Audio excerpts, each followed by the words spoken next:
नमस्कार लुनिस fashion channel रे आपण मानक अनेक अनेक स्वागत। आमे जदि कौन सी रेसिपी तैयारी करछे ताहले पूर्वरु किछि जदि आमे प्रिपरेशन करी रखि थाउछे ताहले हमको से रेसिपीटा बनेबा बहुत इजी हो जाय थाए। सेही भली मु अदा रसुण बटा को केमिति फ्रिज रे 2 मास पर्यंत स्टोर करके रखे आज सेटा आपण मानक संगरे शेयर करबी। ताहले चलंतु देखिबा वीडियो टिके फुल वॉच करंतु। आशा करिवे रेसिपीटी आपण मानको भलो लागिवो। रेसिपी आपण मानको भलो लागिले वीडियो को लाइक करिवे, शेयर करिवे, चैनल सब्सक्राइब जदि करि नाहंती ताहले प्लीज सब्सक्राइब करि नियंतु।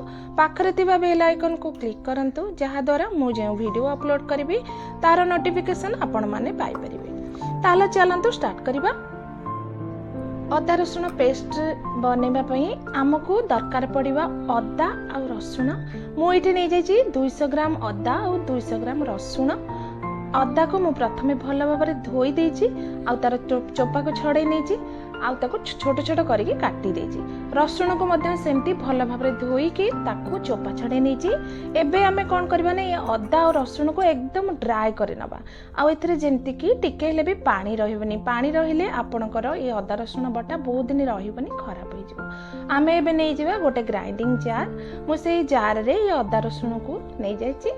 एबे आमे कोन करबा ना एथरे दे दबा गोटे चमच लूण आउ गोटे चमच हळदी। लूण आउ हळदीटा कौन करिवो आमर ए जो अदा रसुण बटारे प्रिजर्वेटिव रो काम दबो, जोटा कि आमर अदा रसुण बटा को बहुत दिन पर्यंत स्टोर हेकि रहिबा पई सहायता करिवो।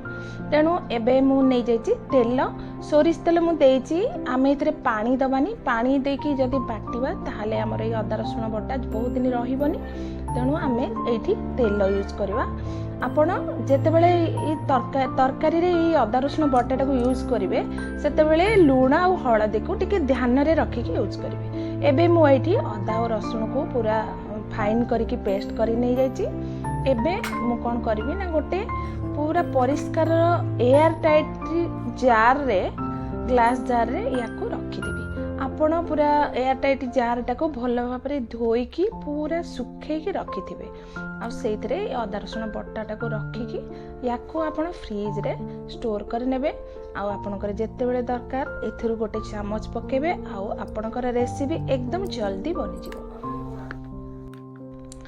आपण एही परि उपाय रे अदा रसुण बटा को तयारी करंतु आ याको फ्रिज रे स्टोर करी रखंतु आ याको व्यवहार करंतु। आपनको मोर ए रेसिपीटा केमिति लागिला मोते कमेंट करी जणांतु। नेक्स्ट वीडियो रे आ गोटे नुआ रेसिपी नै के आसीबी। से पर्यंत रहिली। नमस्कार, जय जगन्नाथ।